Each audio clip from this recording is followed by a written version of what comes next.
네, 출애굽기 강의 38번째 시간입니다. 자유를 향해 부르시다라는 큰 제목하에 내 이웃에 대하여 거짓 증거하지 말라라는 오늘 주제 말씀이고요. 본문은 출애굽기 20장 16절에서 또 요한복음 8장 42절, 47절까지의 말씀으로 함께 은혜를 나누도록 하겠습니다. 사진 한 장 좀 보도록 할 텐데요. 한 흑인 노인이 보이시죠? 이분의 이름이 케빈 스트릭랜드입니다. 이 사진은 2021년 11월 23일, 거의 한 2년 전쯤이죠. 미국 미주리주의 소도시 캐머런에서 이 케빈 스트릭랜드가 출소하는 장면이에요, 교도소를. 근데 왜 기자들이 이 사람을 지금 비추고 있냐면요. 이 사람이 19살에 교도소에 수감됐다가 62살, 62년 동안, 43년 동안 복역을 한 거예요. 그리고 출소를 했습니다. 뭐 이게 대단한 일일까 싶은데요. 문제는 뭐냐면 이 사람이 중간에 무죄였다는 게 밝혀진 거예요. 살인죄로 수감이 됐었는데 19살에 1978년에 캔자스시티 한 주택에 4명의 무장 강도가 침입을 해서 3명을 죽였어요. 그리고 그 중에 한 사람이 살아남은 거였어요. 살아남은 사람이 더글라스라는 사람인데 당시에 20살이었는데 이 사람이 다쳤지만 이렇게 살아나서 경찰에게 이제 용의자들을 쭉 하는데 이 스트릭랜드를 지목한 거예요. 이 사람이 범인이라고. 근데 스트릭랜드는 이때 일관되게 계속 주장을 했대요. 난 그 시간에 집에서 TV 보고 있었다. 계속 주장을 한 거예요. 나는 이 살인사건 소식조차도 TV 보고 알았다라고 했음에도 불구하고 더글라스라는 사람이 이 사람이라고 지목한 바람에 잡히고 수감 생활을 시작한 거예요. 살인죄로. 50년형을 언도받고. 근데 문제는 이 더글라스라는 사람이 중간에 번복을 해요. 진술을. 내가 그때 술하고 마약의 영향을 너무 많이 받았다. 그래서 잘못 본 것 같다고 얘기한 거예요. 근데 이걸 지금 증언해야 되는데 중간에 죽어요, 이 사람이. 결국은 뭐 여러 단체들이 애를 써서요. 마침내 그 스트릭랜드가 석방이 되는 거예요. 그래서 50년을 언도받았지만 43년까지 감옥에 있다가 나온 거예요. 여러분 어떠십니까? 19살에 들어갔다가 62살, 43년을 내가 지은 죄가 아닌데 감옥에 들어가서 복역하다가 7년 남겨놓고 당신 무죄네요? 하고 보낸 거예요. 보상을 받아야 되는데요. 이게 또 미국 법이 DNA로 유전자가 증거가 되어질 경우에만 이 금전적인 보상을 할 수 있대요. 그러니까 돈 한 푼 못 받는 거예요. 국가로부터. 근데 자기의 청춘과 중장년이 다 날아가 버렸죠. 그래서 이게 정의가 아니라는 되게 논란이 많았어요. 이게 정의냐, 과연 법이라는 게. 근데 이 당시 그 CNN에서 보도한 거 보니까요. 미국에서만요, 한 해에 129명이 옥살이를 하다가 무죄를 판명돼서 석방이 된대요. 그리고 이 복역 기간을 합치면 1737년이고 1인당 평균 억울하게 옥살이한 사람들의 평균 13.4년을 감옥에 gat혀 있대요. 죄가 없는데. 그래서 아주 이 사건은 상징적인 사건이었어요. 우리나라도 이런 사건들이 종종 일어나요. 몇 년 후에 진범이 밝혀지거나 그런 일들이 벌어지죠. 잘못된 증언 하나가 얼마만큼의 피해를 줄 수 있는가에 대한 아주 표본이 될 만한 사례인 거죠. 오늘 말씀이 내 이웃에 대하여 거짓 증거하지 말라고 얘기하는데요. 이건 기본적인 배경은 법정이에요. 법정에서 기본적으로 이야기할 때 누군가를 향해서 거짓 증거하지 말라고 얘기합니다. 법정이란 곳이 어떤 곳일까요? 법정은요, 옳고 그름을 판가름하는 곳입니다. 그러니까 이 법정에서 이웃에 대해서 만약에 누군가 거짓 증언을 하잖아요. 그럼 누군가는 반드시 피해를 입는다는 거예요. 특별히 여러분, 법정에 선다는 건 어떤 걸 의미하는 거냐면 일상하고 다르게 최후의 장소예요. 최후의 진실을 드러낼 수 있는 장소가 법정인 거거든요. 근데 이 법정에서 만약에 거짓 증언이 나오는 순간 이런 겁니다. 그 공동체나 사회에서 가장 힘이 없고 약한 사람들은 법정에서 만약에 이 거짓이 횡행하게 되어지면 자신의 결벽을 호소할 것이 없어져 버리는 거예요.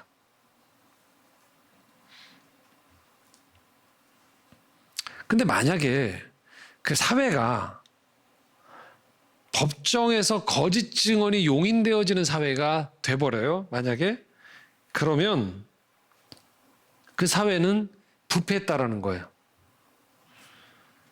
그러니까 그 사회가 진실보다도 누가 더 힘이 있는가, 어떤 게 이익이 되는가에 더 중심을 둔 사회라는 걸 증명한다는 거예요. 그 사회가 진실함에 기초하지 않고 진실이 아닌 거짓 위에 명예나 다른 사람들의 이익이나 힘에 좌지우지되는 사회가 될 수 있다는 거죠. 하나님은 이 문제를 아주 엄중하게 판단을 하십니다. 예레미야 5장 28절에서 29절에 이렇게 말씀하고 있습니다. 한번 같이 읽겠습니다. 살찌고 윤택하며 또 행위가 심히 악하여 자기 이익을 얻으려고 송사 곧 고아의 송소를 공정하게 하지 아니하며 빈민의 재판을 공정하게 판결하지 아니하니 내가 이 일들에 대하여 벌하지 아니하겠으며 내 마음이 이 같은 나라에 보복하지 아니하겠느냐 여호와의 말씀이니라. 이스라엘 사회가 타락했을 때 벌어지는 일인 거예요. 어떻게 되느냐? 행위가 심히 악하다고 얘기하고 있어요. 그래서 자기 이익을 얻으려고 고아의 송사를 그러니까 보호받을 수 없는 부모가 없는 사람의 이 법정에서의 판결을 공정하게 안 한다는 거예요. 빈민의 재판을 공정하게 안 한다는 거예요. 가난한 사람들을 위한 재판을 공정하게 안 한다는 거죠. 그러니까 가난한 사람에게 재판을 공정하게 안 한다는 의미는 어떤 의미일까요? 부자들을 위해서, 힘 있는 사람들을 위해서 그들에게 유리한 쪽으로 판결이 굽어지는 걸 말하는 거예요. 하나님은 이 사회를 아주 엄중하게 책망하세요. 오늘날 우리 사회에서도 자신을 제대로 변호하려면 어느 정도 재정적인 능력이 있어야 되는 거죠. 재정적인 능력이 없는 경우에 피해를 당하고 또 억울한 일이 있어도 이것들을 풀어나가기가 불가능하진 않은데 좀 어려운 거예요. 재정적으로나 사회적인 영향력이 있는 사람들이 자신에게 법정에서 충분하게 효율적으로 자신에게 부과된 법적인 문제 또는 피해를 끼치거나 받은 사람들에 대해서 시시비비를 가리는데 판결도 수월하고 유리하다는 걸 우린 다 알고 있어요.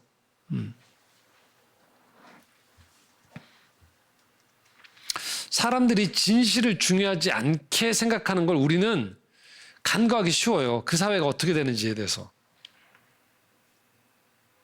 문화를 예를 들면 이런 거예요. 진실하냐가 중요하지 않고 요즘 유튜버라든지 이런 데 보면 진실하냐가 중요하지 않아요. 뭐가 중요합니까? 얼마나 재미있느냐가 중요한 거예요.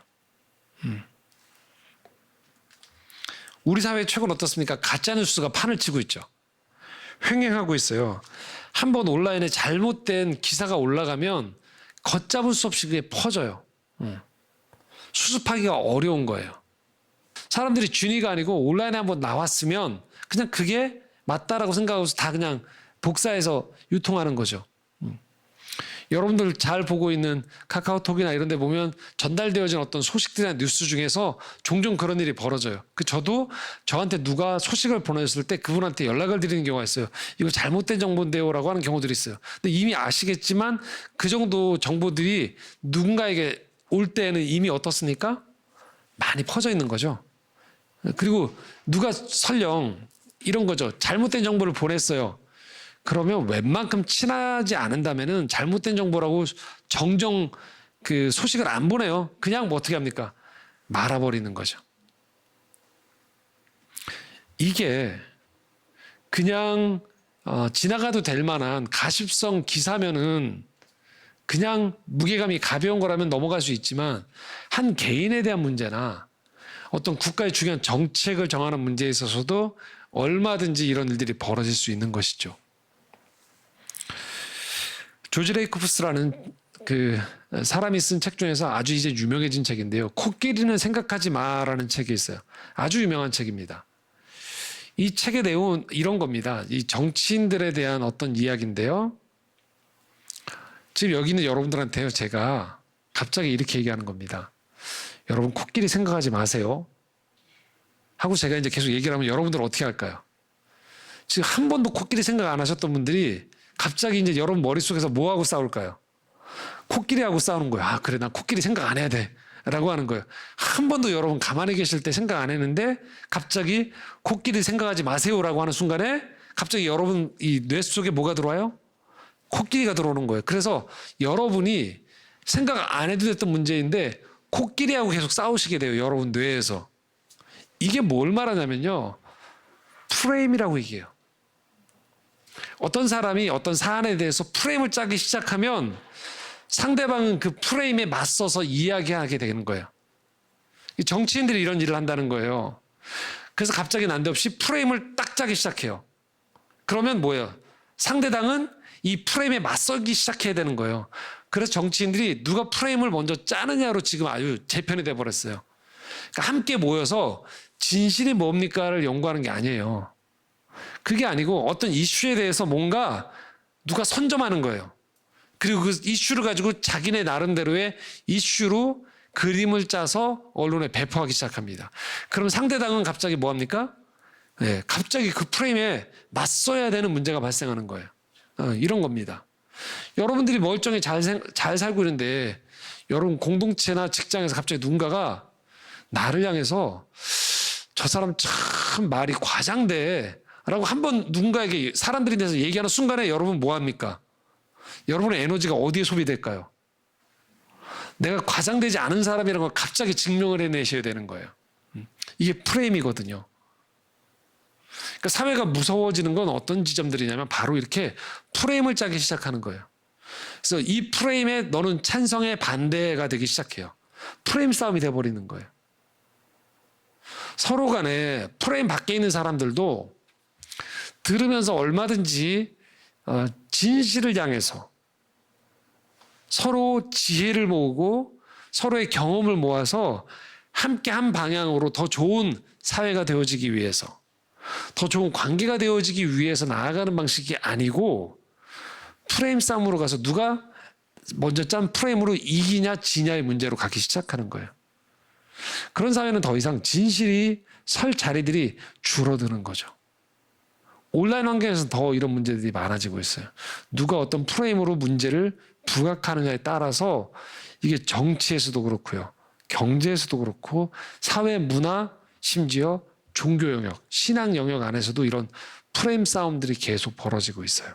우리가 지금 그런 시대 속에서 살아가게 됩니다. 그래서 우리가 진실 앞에 서는 훈련을 하지 않으면 신앙인으로서 그렇게 진실 앞에 나를 열고 진실에 나를 반응하지 않고 내가 속해 있는 곳에서 하는 이야기들로만 나를 자꾸 만들어가기 시작하면 하나님의 구원이 내 앞에 놓여져 있을 때, 내 인생에서 회개해야 될 때, 내 인생에서 회개가 아닌 뚫고서 그 진리 앞에 용감히 나가야 될 때 나가지 못하게 돼요.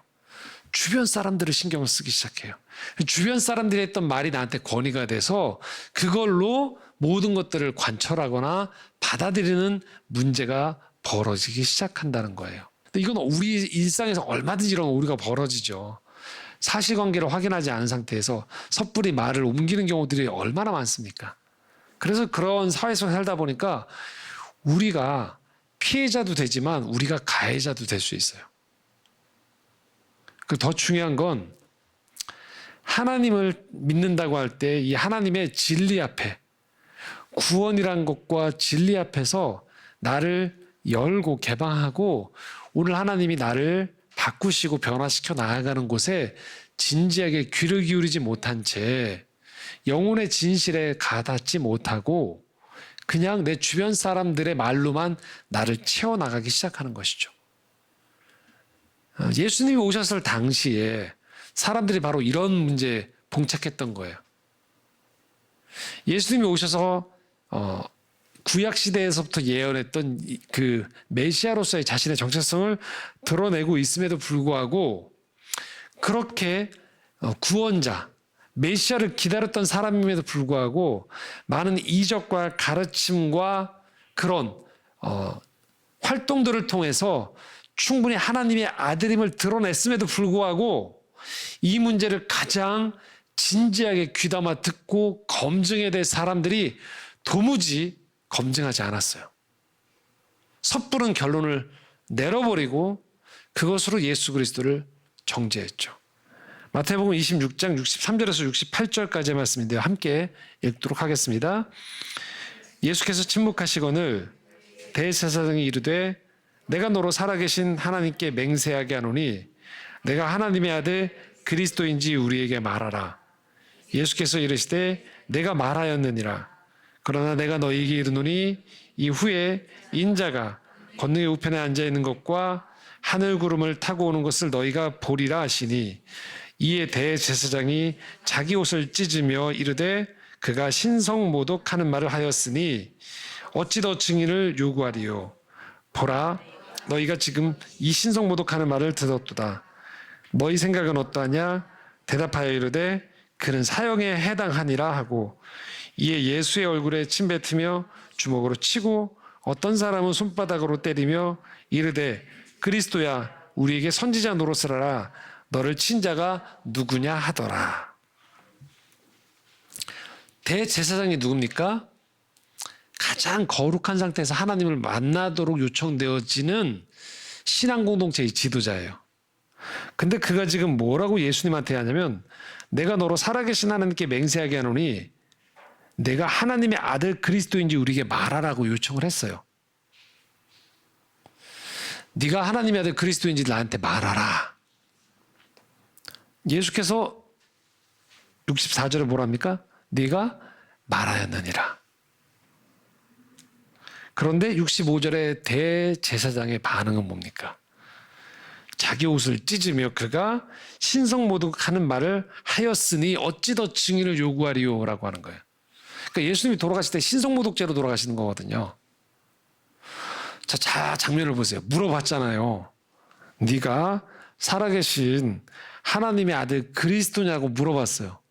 예수님이 그래서 뭐라고 했어요? 맞다고 했단 말이에요. 근데 이미 그 맞다라는 말로 인해서 뭐 한 겁니까? 신성모독하였다고 하면서 자기 옷을 찢으면서 그러면서 사형에 해당한다는 선도를 내려요.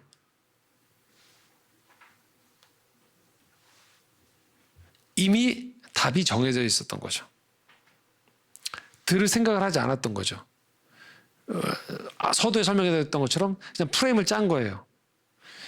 저 사람은 우리가 가지고 있는 종교 집단 안에 들어온 사람이 아니고 우리의 권위에 굴복하지 않는 사람이라는 프레임 안에서 우리는 지금 우리가 누리고 있는 걸 그대로 유지만 해야 돼 라는 것들을 미리 결론을 내려버린 거죠. 예수 그리스도의 3년간의 공생애 속에서 펼쳐졌던 많은 이적과 기적과 가르침에 대해서 많은 사람들이 따르고 있음에도 불구하고 귀담아 들을 생각을 하지 않는 거죠. 결국 사람들은 구원의 기회를 박탈당하는 것이죠. 자, 왜 이런 일이 벌어질까요? 요한복음 8장 42절에서 47절 이렇게 우리에게 말씀하고 있습니다. 함께 읽겠습니다. 예수께서 이르시되 하나님이 너희 아버지였으면 너희가 나를 사랑하였으리니 이는 내가 하나님께로부터 나와서 왔습니다. 나는 스스로 온 것이 아니요 아버지께서 나를 보내신 것이니라. 어찌하여 내 말을 깨닫지 못하느냐? 이는 내 말을 들을 줄 알지 못함이로다. 너희는 너희 아비 마귀에게서 났으니 너희 아비의 욕심대로 너희도 행하고자 하느니라.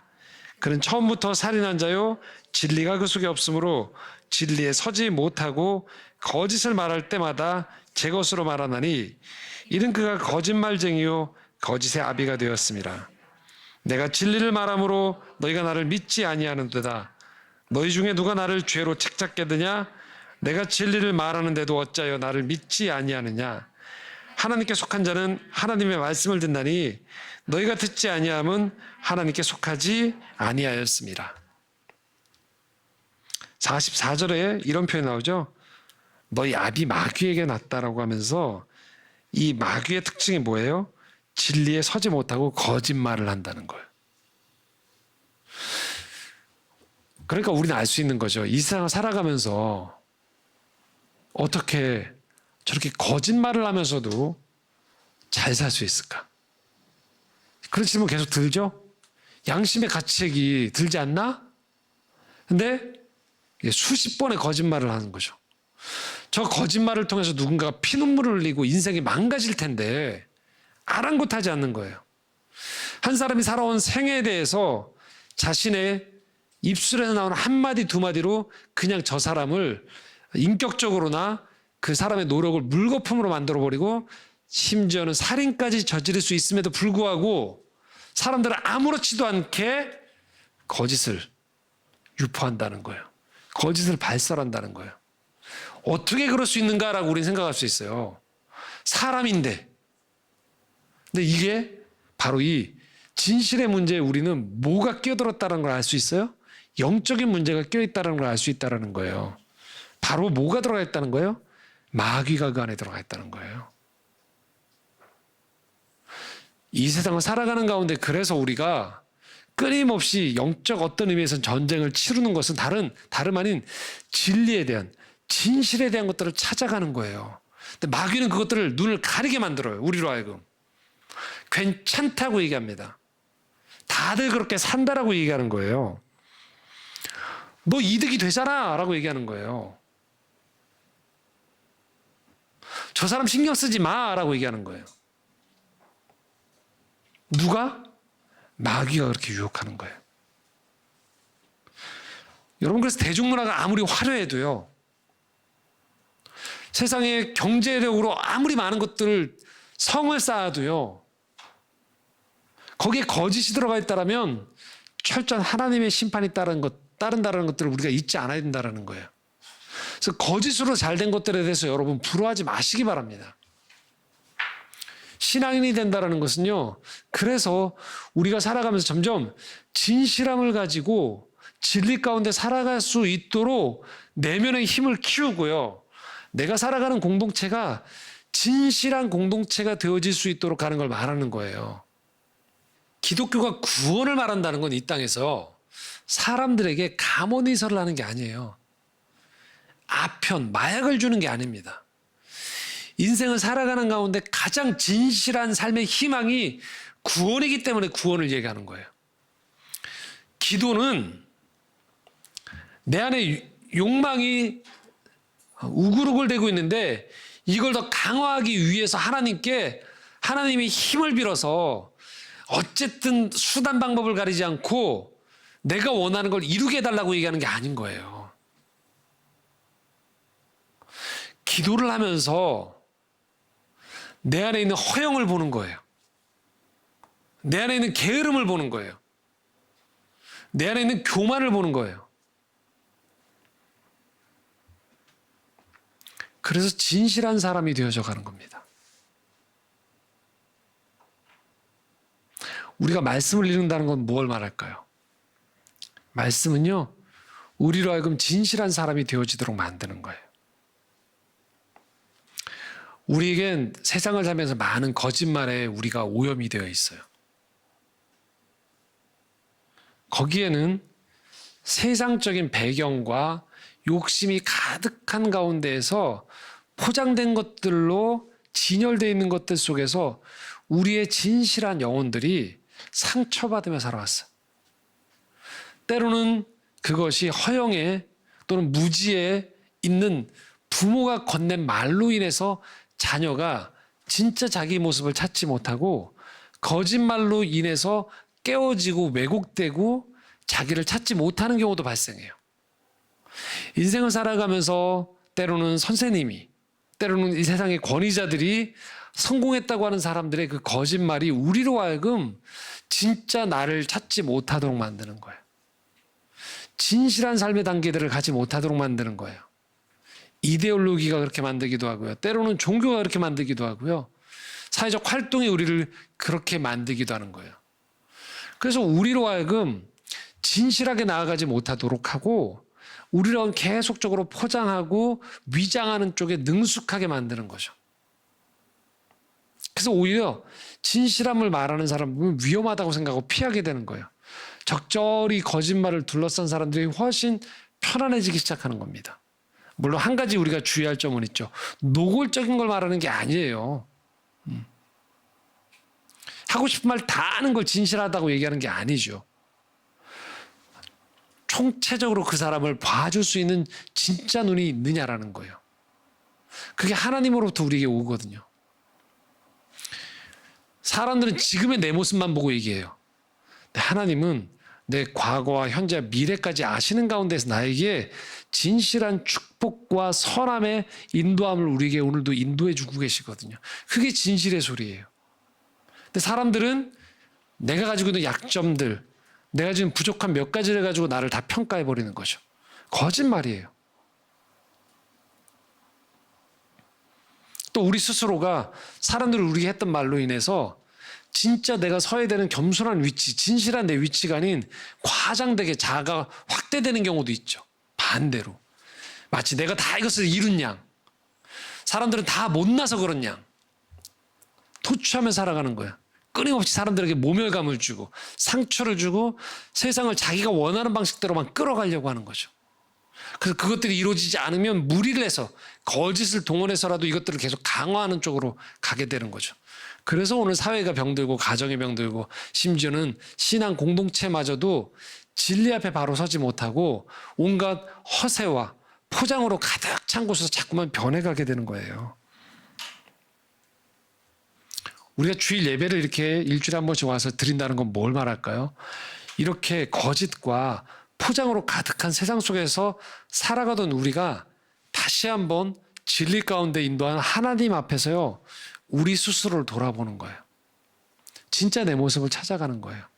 진짜 내가 들어야 될 음성이 무엇인지, 내가 어디에서 기뻐하고 어디에 시간을 투자해야 되고 어디에서 내가 정성스럽게 나를 갖고 가고 주변 사람들을 갖고 가야 될지에 대한 기준을 다시 잡는 거예요.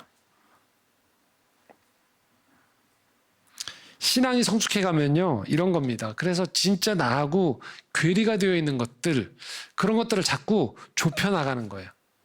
내 것이 아닌 것들에 대해서는 더 이상 눈을 돌리지 않는 거예요. 나를 나로 인정하는 것이죠. 너를 너로 인정하는 거예요.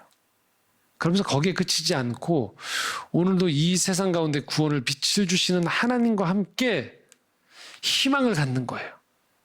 우리에게 시간이 주어졌다는 건 희망을 갖는다는 걸 의미하는 거예요. 하루의 시간이 주어졌고 내일의 시간이 주어졌다는 건 내 인생을 통해서 이 세상을 더 좋은 곳으로, 나를 더 성숙할 수 있는 기회가 우리에게 주어졌다는 거예요. 그런 선물을 받은 존재로서의 살아가는 우리 모두에게 뒤엉켜져 있는 것들, 이런 것들을 우리가 자꾸 정리해 나가기 시작해야 되는 겁니다. 그래서 기꺼이 이렇게 말씀드릴 수 있어요. 우리가 신앙이 성숙해 간다는 건요, 신앙이 한 해 두 해 깊어가면서요, 내가 이런 것도 했습니다, 저런 것도 했습니다, 이런 게 아니에요. 맑아지는 거예요. 나라는 사람이 맑아지는 거예요. 세상이 더 노련해졌다고 해서 주변 사람들이 이 사람 앞에만 가면 자꾸 눈치 보게 만드는 게 아니고요, 그 사람이 맑은 거예요.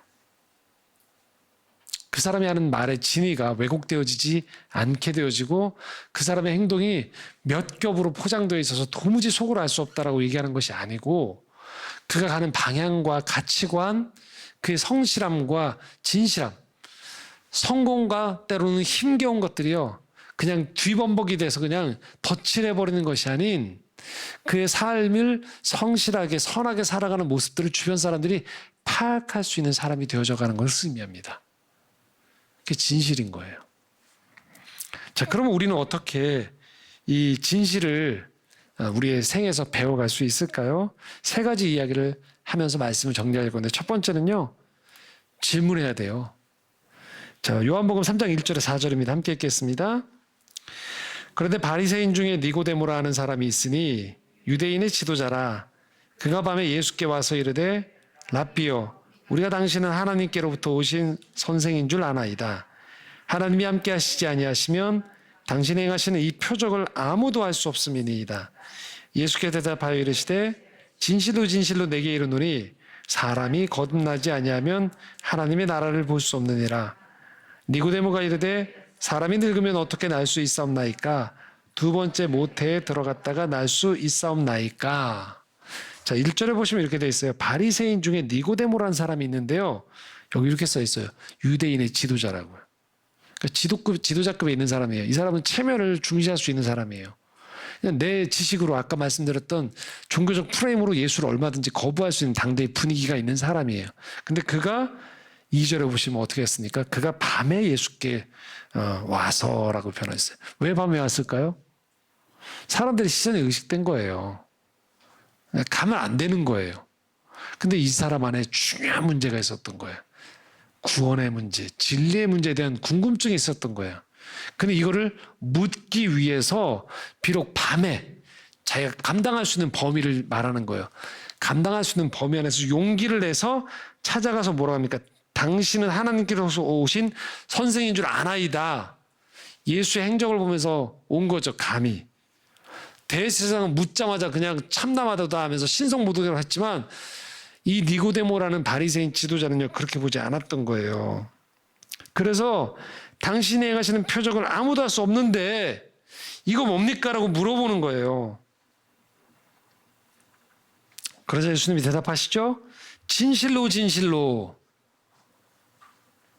사람이 거듭나지 않으면 하나님 나라를 못 본다라고 하면 거듭남에 대한 이야기를 하세요. 4절에 니고데모가 이번에 어린아이 같은 질문을 다시 합니다. 거듭나라고요? 두 번 태어나라고요? 사람이 늙었는데 어떻게 날 수 있습니까? 두 번째 어떻게 어머니 뱃속으로 들어갑니까? 이게 유대인 지도자 입장에서 율법을 잘 아는 지도자가 이 질문과 질의응답을 하기가 되게 쑥스러운 내용이에요. 근데 니고데모가 지금 뭐라고 하는 겁니까? 모르겠어요라고 얘기하는 거예요. 못 알아듣겠습니다. 저는 제 주변에 바리새인들도 말고 율법 아는 사람들 많은데요. 그 사람들 생활 보니까 행복한 것 같지 않아요. 그 사람들 보니까 구원을 받은 것 같지 않아요. 근데 당신의 삶을 보니까 나와는 다른 지점이 있어요. 멈추지 않는 거예요. 찾아간 거예요. 묻습니다. 거기서부터 풀려지기 시작한 거예요.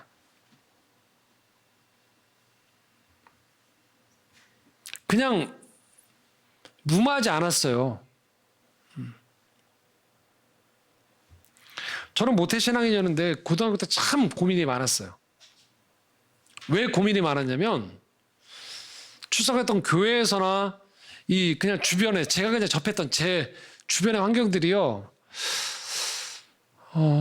제가 청소년 시절에 되게 예민할 때인데 더 높은 이상과 비전, 내 삶을 믿고 있다고 살아계신 하나님이라고 하는 것에 내 삶을 따라가도 될 만큼의 확신이 안 서더라고요. 그냥 제 눈에는 종교 생활을 하는 것처럼 보였어요. 주변의 신앙의 어른들이요. 근데 그때 제가 다 그렇게 사는 거지라고 생각한 게 아니고요. 질문을 계속 던지기 시작했었어요. 이게 다일까? 이게 기독교의 전부일까를 질문을 던지기 시작하는 거예요. 근데 하나님이 제 이 질문에 응답하시기 시작하시더라고요. 그래서 고등학교 시절에 너무나도 많은 목사님들의 책을 읽었어요. 너무나도 많은 신앙서적을 읽었어요. 고등학교 때.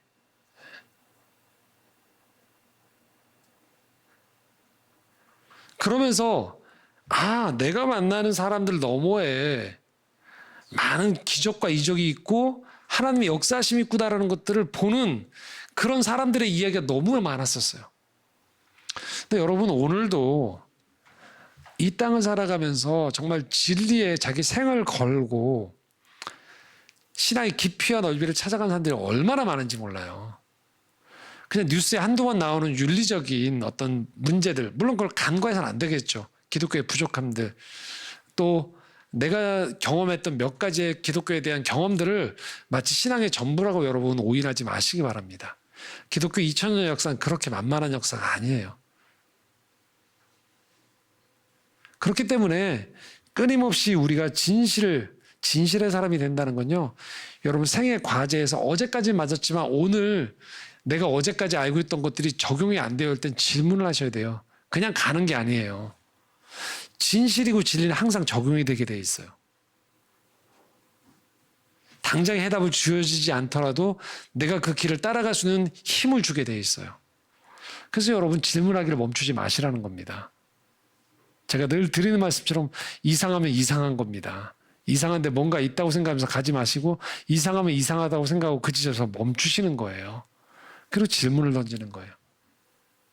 뭐 목회자를 찾아가셔도 좋고 책을 읽으셔도 좋고 기도하면서 어느 한 가지만 택하지 않고 끊임없이 배움의 길을 멈추지 않는 질문의 사람이 되는 거죠. 두 번째는요. 듣는 거예요. 그냥 온통 내 얘기만 하고 싶은 걸로만 가득 차 있지 않고요. 소리들을 들어야 돼요. 물론 거기에는 잘못된 소리들도 있죠. 하지만 또한 진리가 우리 가운데 들어오게 돼요. 그래서 내 생각과 경험들을 다시 바꾸는 작업들을 하게 됩니다. 그래서 우리가 귀를 열어두기 시작해요. 듣는 연습들이 필요합니다. 경청하는 것들이 필요해요. 평소에 다른 사람의 이야기를 마음으로 듣는 경청의 훈련이 필요한 거죠. 내 논리로만 프레임을 짜지 않고 마음으로 듣는 훈련들이 필요한 거죠. 쉽지 않습니다. 저도 늘 실패하는 부분이에요. 하지만 늘 경청하려고 노력하는 거죠. 멈추지 않는 거예요. 저 사람의 신음소리가 왜 나오는지, 저 사람은 왜 저런 얘기를 하는지 경청하는 거죠. 아울러서 하나님의 음성을 들으려고 경청하는 거예요. 하나님 말씀하세요. 근데 들으려고 하지 않는 거죠. 온통 내 이야기만 가득 차 있는 거예요. 그래서 누군가가 내 내면을 쳐다보고 있으면 나는 온통 내 얘기로만 가득 차 있는 거예요. 다른 사람의 이야기가 내 안에 들어올 틈이 없고 하나님의 빛이, 그분의 음성이 내 안에 들어올 여지가 전혀 없는 가운데 살면 우리가 진실의 사람이 되어지기 어렵습니다. 그냥 자아가 충만한 사람으로만 살아가기 쉬운 것이죠. 그래서 우리에게 침묵이 필요한 거예요. 내면의 침묵, 외면의 침묵 다 필요해요. 그래서 침묵 기도가 필요한 거예요. 침묵 가운데에서 고요할 때 거기에 임하시는, 찾아오시는 하나님의 말씀 인도하심이 있다는 걸 우리가 기억해야 된다는 거예요. 세 번째는요, 따르는 거예요. 용기를 내는 겁니다. 우리가 진실의 사람이 된다는 것에 있어서 두려워하면 안 되는 것이 있어요. 용기를 내야 돼요. 그건 뭐냐면 진실은 반드시 검증의 단계를 거쳐요. 실패할 수도 있어요. 근데 실패가 중요한 게 아니고요. 끊임없이 진실로 다가가고 있는가가 중요한 겁니다. 그래서 진실하게 사랑하려고 노력하는 거예요. 진실하게 자기 삶을 갖고 가려고 노력하는 겁니다. 무수한 시행착오 끝에서도. 그래도 진리를 따르려고 노력할 때에 그 안에서 그 다음 단계의 진리로 나아갈 수 있는 용기가 주어지기 시작해요. 자기 삶이 그걸 말해주기 시작하거든요. 점점 한 걸음 내 삶이 가는 걸음이 100% 진실하게 살아갈 수는 없지만 진리로 점점 내 삶이 이동하는 거예요. 그리고 내가 진리가 아닌 것들, 진실이 아닌 것들에 오래 머무는 것들을 내가 기뻐하지 않게 되는 거예요. 그러려면 따르는 거예요. 진리대로 살아보는 거예요. 작게 생활에서부터 진실한 말을 건네고 저것이 맞다라고 생각하면 진실하게 응답하는 습관들이 우리 안에 점점 들어가기 시작하는 거예요. 그럴 때 우리가 맑으면서도 단단한 사람이 되고 따뜻한 사람이 될 수 있는 겁니다. 오늘도 우리가 살아가는 세상은 이 마귀가 끊임없이 거짓의 세계로 물들이고 있는 것들이 영향력이 넘실대고 있어요. 그 속에 살아가는 우리의 삶은 참으로 위태롭기도 하고요. 불행한 삶이 될 수도 있습니다. 하나님은 우리를 부르세요. 거짓 증거하라 말씀하신 하나님은 우리에게 진실한 삶을 살라고 촉구하십니다. 자신에게 진실한 것, 타인에게, 무엇보다도 하나님과의 관계에서, 그리고 하나님께서 허락하신 이 삶의 여정에서 진실이 참으로 중요하다는 것들을 기억하며 한 해 한 해 하루하루가 진실에 가까워지는 우리의 삶이 되기를 소망합니다. 함께 기도하겠습니다.